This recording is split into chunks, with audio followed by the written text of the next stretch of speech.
This is Dr. Flight. I hope you're doing well. I want to give a video here today, a lecture topic that deals with marketing planning and the marketing planning model or process. So what we'll do is introduce the idea of planning for a marketing department or area, and to begin with, what we'll do is just an overview that kind of extends to the entire organization as a whole, and then kind of move from that perspective forward. Okay, so let's see if we can get started here. All right, there we go. Maybe in your text or along the line, you're going to see a diagram that looks a little bit like this, where there's a lot on here, and it kind of shows the big picture. And I'm going to show another illustration of something similar to this, a big picture kind of depiction of the planning process. This one in particular, I think, gives a picture of maybe the business plan as a whole. When you think of all the different functions that are in an organization, they might work off of a generic planning process that's shown here, where at the beginning, at the top, you have this overarching organizational sort of plan, talks about the situation, the mission, and so on and so forth. Then in the middle part, so that's kind of phase one, if you will. In the middle part, we have phase two, and that would be more focused on strategic goals or strategic actions, if you will, maybe by function, or at least from a broader perspective, maybe the direction that the organization is going to go towards, using some type of strategic emphasis. The final area down at the very bottom, we have what we might think of as functional goals or functional strategies, functional plans for each of the different areas that work within an organization. So you'll see the far left, in this particular case, we have marketing plans, and kind of all the goals and the things that happen within the marketing area. Follow to the right, and you have other parts of the organization as well. So this, again, it's more of a generic approach to strategic planning across an entire organization. Now let's dive a little bit deeper into thinking about what might happen at the marketing function level. So I'm going to flip this over a little bit and just use the same three-step or three-phase process, only name them a little bit and describe a little bit about what's happening in a marketing perspective. Okay, so first and foremost, we have these three broad areas. We have this organizational planning area, which is to the left. In the middle, we have strategic planning, and then to the right, we have functional planning, which again mimics or copies kind of that model that we just saw in having three separate phases. In marketing, when we look at these phrases, there are specific things that we do. Some of them are the same as you would see in a business plan, but then others will deviate and be a little bit more focused in the marketing area.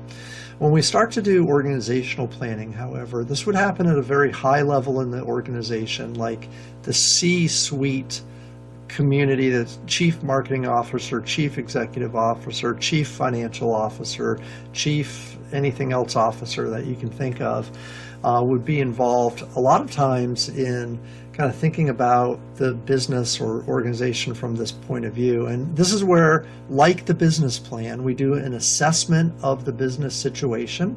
A lot of times we look at what our competitive position is and our competitors and those who are kind of working in our industry and space.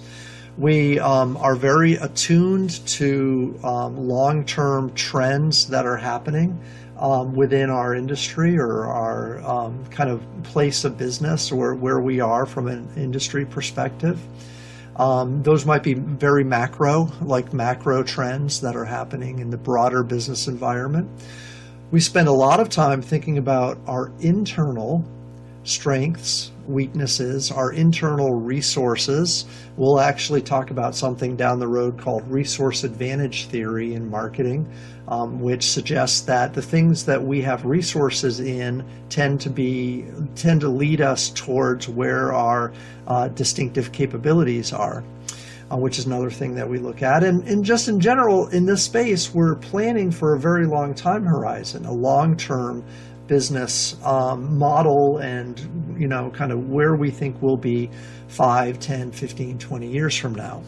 So while we plan this, make these plans every year, we're always kind of thinking from this structure or this altitude of depth, I guess, to begin with. And then we move into the strategic planning space. So after we kind of get a good grip of this, and usually this is the first section or two of a business plan, the organizational planning, then we move into the middle part. And in marketing, what we want to think about a lot of times is defining our strategic advantages, using those strategic advantages or strategic capabilities to develop a growth model. When we talk about growth, we talk about, how are we going to grow sales this year? How are we going to grow our profit margin? How are we going to grow, all these things that we do that we're measured by? Are we going to put out new products? Are we going to look for new customers? Are we going to leverage existing relationships we have with our channel partners? Are we going to lower cost, become more profitable? So there's a whole bunch of things that we think about from a growth strategy perspective at this level. We talk about our market segments, specifically which customer groups are our best customer groups. Do we do segmenting? Do we do targeting? Do we identify new customers to try to reach? If we do try to identify new customers, will we develop new products and services for them? How exactly will we try to reach them? Will we build new businesses this year? Will we have new locations?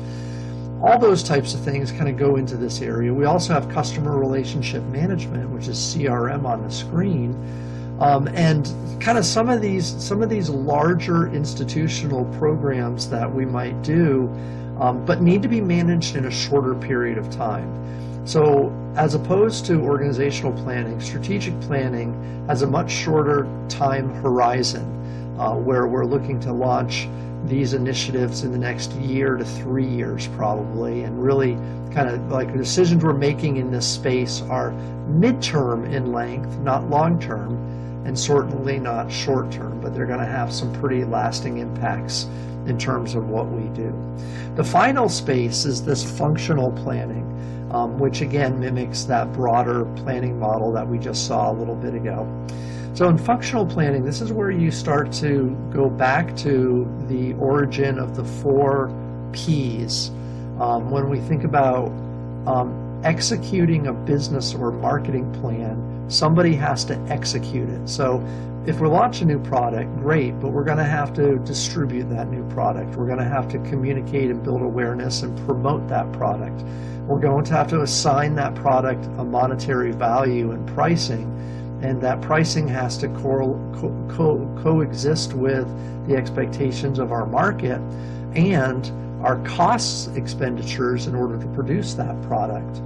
We're going to have to also manage that product. So in other words, we're going to think about how that product fits into our product portfolios and all the other different products we offer. We're going to have to think about how offering this product is going to impact sales of our other products. We're also going to have to think about, as that product matures and enters the marketplace, how over time we address developing that product and moving that product along what we call the product life cycle. Okay, so this functional planning has a very short time horizon. It happens within the month, the quarter, or the year, and that's the execution plan of, where the rubber meets the road. When we are actually going to do marketing, it's often in the functional space. Okay, so the role of marketing, though, permeates this entire planning process, not just kind of here, but also in strategic planning. We do strategic marketing planning all the time as a core thing in a business or organization. And that in turn, or as is a result of a lot of the organizational planning that we do as well. The last thing that I want to mention here is, as I've kind of alluded to, from organizational to functional planning, the focus of the plan starts very generic and broad at the organizational level, and then it narrows as we get closer and closer to the functional planning space. We also have a very long time horizon at the beginning, and then as we move along in specificity of the plan towards functional planning, the time horizon gets shorter and shorter and shorter. And, this is kind of a little intuitive, but when you think about closeness to the customer, when we're doing functional activities, we are with the customer. We are selling to the customer. We're interacting directly with the customer. As you move further up the planning process from functional up to organizational, you get further and further away from the actual people who are using your product or service. So it's kind of something to think about, in terms of how the structure of a plan is developed. This goes for business plans, but it also goes for marketing plans as well. Okay, so the last kind of way we'll kind of look at this, and this is kind of the third illustration of a planning model, is kind of this thing where we have the marketing plan components more or less on the left panel there, and different textbooks will use sort of different plans, I guess. So executive summary all the way down to the tactical plan, which would be functional in this case. But again, we have these kind of three areas, and we have sort of this organizational kind of activities. And some people will use a SWOT analysis here. Some people will do what they call the 5 C's, where they do an evaluation of your business situation or situational analysis that includes trends that the customer is experiencing, strengths and weaknesses that your company has, the overall business environment or context in which you're doing business, which could be environmental, it could be political, social, it could be technological. There could be a lot of influences in context. Collaborators would include the status of your business partners and suppliers and distributors and such. And then, of course, your competitive analysis, right? All those things could kind of happen in that space, whether you use the 5C concept for evaluating your situation or not. That's just one way to think about it. In the strategic or the middle space, then what we have is, again, kind of these concepts in marketing where we define our market space. We also will define the customers who we're going to try to reach and target. Segmenting, targeting, and positioning sort of defines where we are there. A lot of times in this space, I didn't mention it earlier, but we're developing our brand. We're creating our brand personality and the image that we want our customers to see us as, and that's kind of one of the things that we're dealing with there. The last thing we'll deal with or talk about, again, is functional. Right, and we have the 4 P's. Again, that's the action step where we do things in concert with the customer and the customer close to the customer at hand.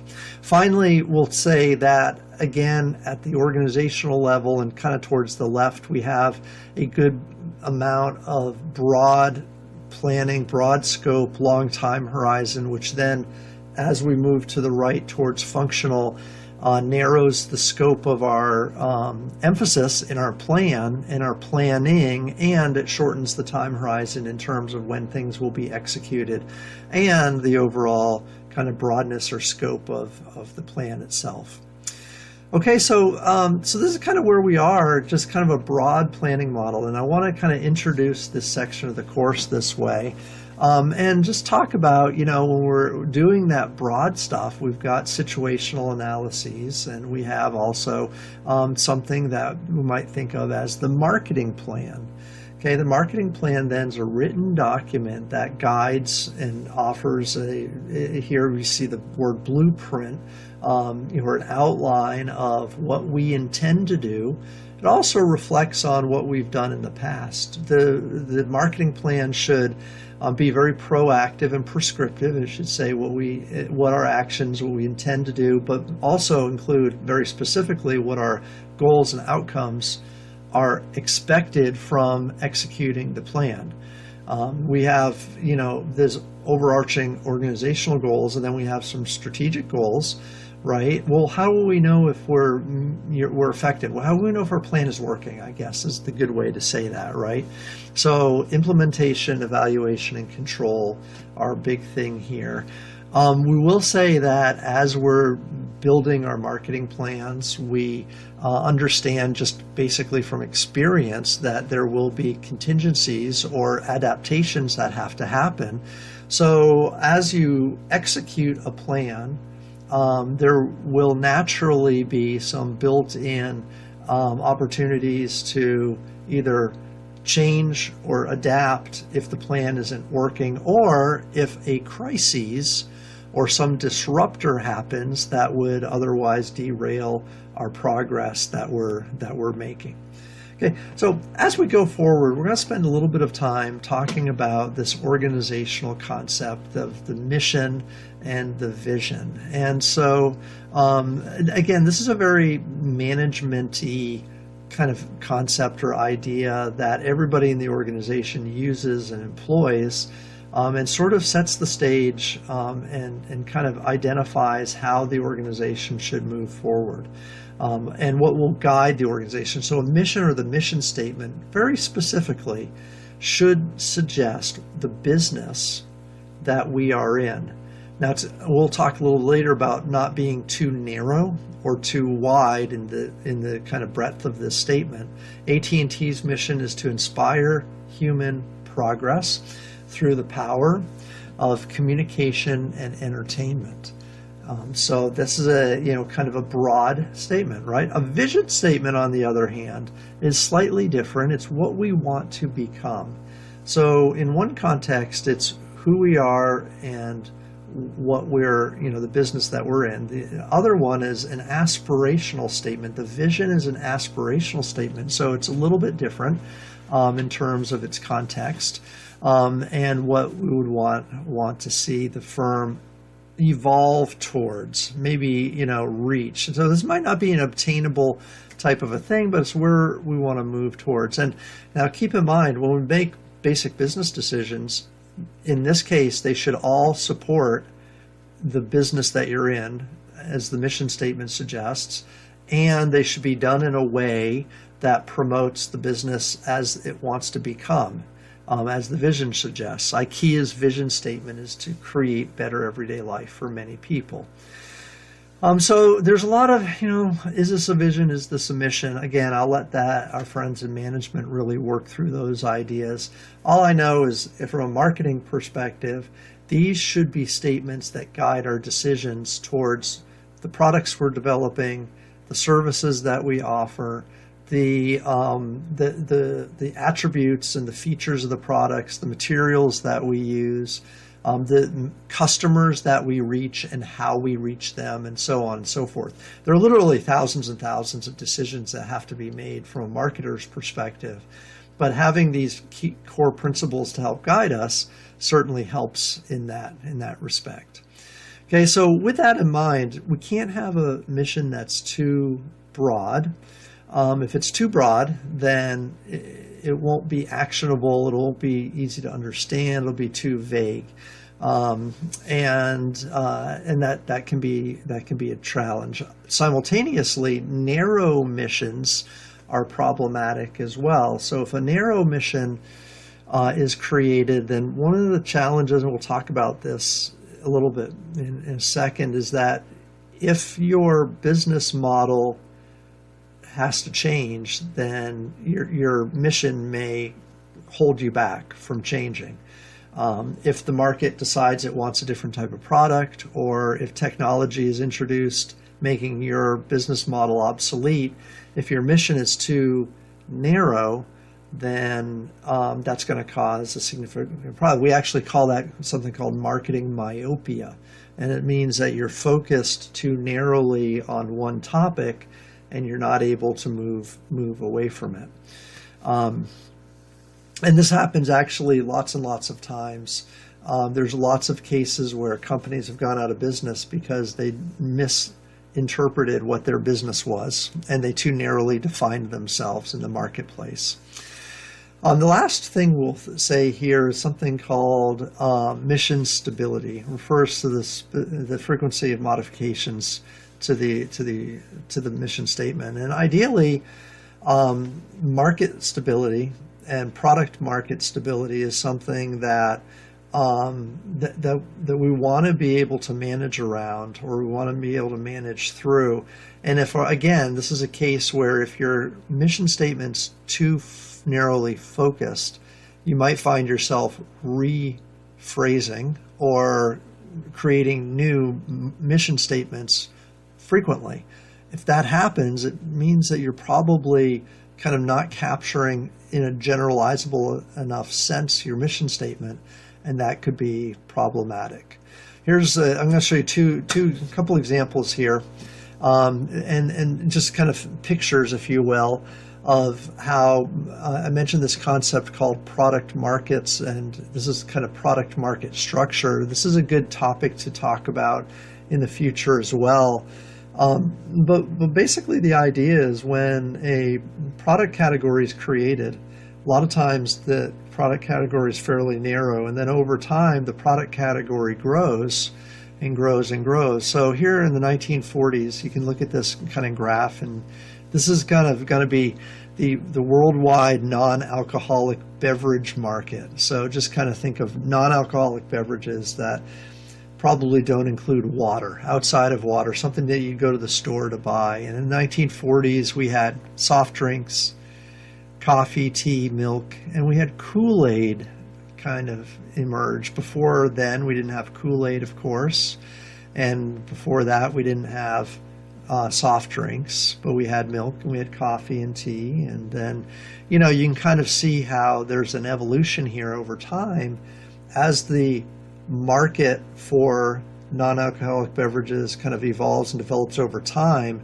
New forms of product emerge. So let's say you're Coca-Cola in the 1940s and 1950s. You feel pretty good about yourself because your category share has grown, and you're the largest market shareholder in the soft drink space. So through the 1940s, through the 1960s, you're feeling good about yourself. Then all of a sudden, we have fruit drinks and we have sports drinks emerge in the 1980s. And Gatorade comes along, and others, Minute Maid, and people start buying these other types of drinks. Well, if you're Coca-Cola and you view yourself only as a soft drink business, then there's a whole lot of category growth you're not going to be able to participate in, because you're limiting your view of yourself as only a soft drink company. On the other hand, if you view yourself as a provider of non-alcoholic beverages and you go out and you acquire a sports drink, like company, or you start producing a sports drink under your umbrella of brands, or you go out and you acquire Minute Maid, for instance, and you are able to then, under your umbrella of brands, provide fruit juice drinks, then absolutely, then you can participate in this entire product category. Maybe you still don't do teas and coffees, maybe you still don't do milk, but you've got a lot of other opportunity for growth because the product market space is growing. And you didn't hold yourself back by a very, very restrictive definition of your company that your mission statement might have said. Okay, so this is where this idea of being too narrowly focused. If you're too narrowly focused, you lose evolving trends and you're not participating. Eventually, you go out of business if you don't jump on other aspects of the market. Okay, here's another kind of way we're going to look at this here, where we look at product market structure, where we will begin with a basic generic need, and it'll be like drinks, beverages, and then we'll take that idea, and after you have a generic need defined, you can break that product category space or product market space into product categories, and then very specific nuances or variants, if you will, of those categories. Okay, so let's look at an example. Again, we have this generic need product class, beverages, right? And we have this split here where we could have alcoholic and non-alcoholic beverages.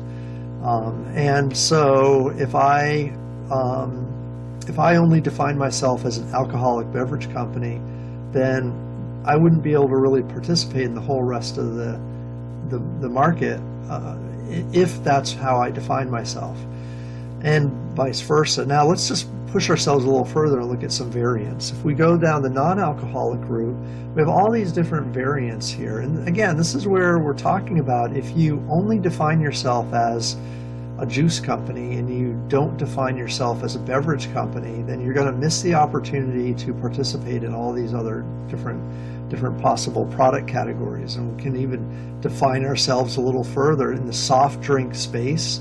We have another level of variance or variant, and then maybe we go from the colas and we have brand level products.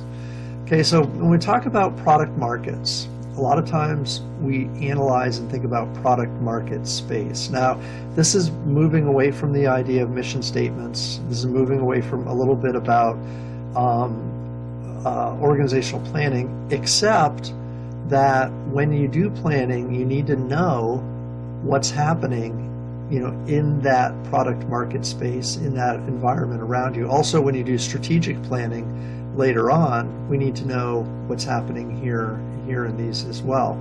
And again, the reason why I bring it up today in this talk is because if you define yourself too narrowly, if I defined myself as a root beer beverage company, and that's all I was, and I wasn't anymore, and I was not willing to define myself as anything else, then by definition, I can't call myself a soft drink company because I don't also offer colas, and I don't offer other types of soft drinks. I only offer root beer. And I forfeit the ability to sell in those other spaces. And what happens if the root beer market goes away? What if people no longer buy root beer anymore? Then I'm out of business because I didn't define myself broadly enough. Okay, so this is kind of this idea then of kind of where we're going from an organizational standpoint. Now, I've already mentioned some ideas about strategic planning and functional planning. I'm going to wrap this up, and we'll talk just a minute here about this business unit idea. When we get into the strategy space, one of the things that we may define our company through are different, what we call strategic business units, SBUs, strategic business units. And each business unit will be unique. So each business unit may have its own mission. It may have its own definition of a company or of a business. So give me an example. If we have a conglomerate where we have modern day Coca-Cola.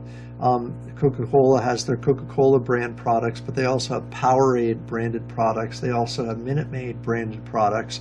You can think of those as three separate businesses, three separate strategic business units. Each of them may function with their own mission statement, their own vision, their own plan, and moving forward. Each one of them in particular could function as its own separate business. And that's actually kind of an important concept when we think about organizational planning. Again, this is very management-y, but if you are managing that unit, that strategic business unit, you may work under the umbrella of a larger company, but you're responsible for the distinctive capabilities that your unit has, which then translate into the value proposition you can offer your customers. right? And that's just something that it is. That's there. Okay. Won't mention. You can pause the tape and think about a little bit about Walmart and their strategic long-term advantages when it comes to logistics.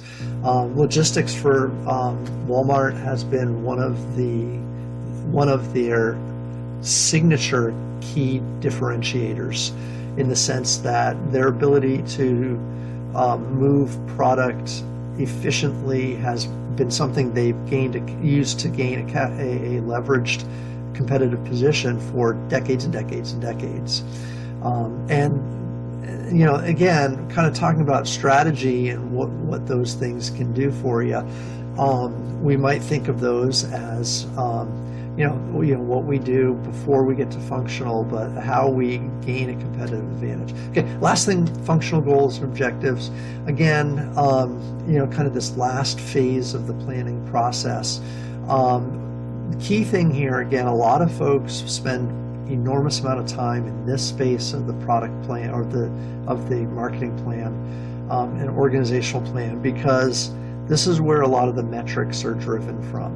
So when we create this plan, we want to know how efficient and effective our actual actions are at the functional level. And we might not be able to look at some of the higher up, we might not on a regular basis measure, for instance, market segment performance or something like that. That might be a strategy thing, but we know what sales are like, and we should know what sales are like by markets, by customer groups. We should be able to calculate profitability.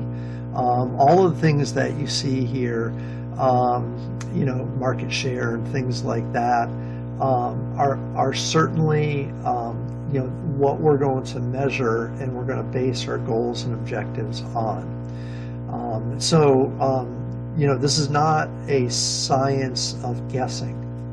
I know some people like to say, well, in marketing we don't use a lot of strict measures and there's not a lot of science or math behind it. That is 100% wrong in every facet of the concept of marketing. Everything we do in marketing is measured. Everything we do in marketing is assessed, and performance is based on those assessments. And if, for instance, we have a promotional campaign and our promotional campaign uses X amount of money, we want to know how efficient that campaign was. We want to know how many people we reached, how many sales were churned over because of that. We want to know what our profitability is now that we've spent that money in costs to support that campaign, and so on and so forth. Those are all things we're accountable for. And so those are the things that in the functional level, especially under goals and objectives, that we're keyed in on. Okay, so again, we're going to pause here, and if you have any questions, let me know. And this again is an overview of our planning process. So thanks. Let me know if you have any questions.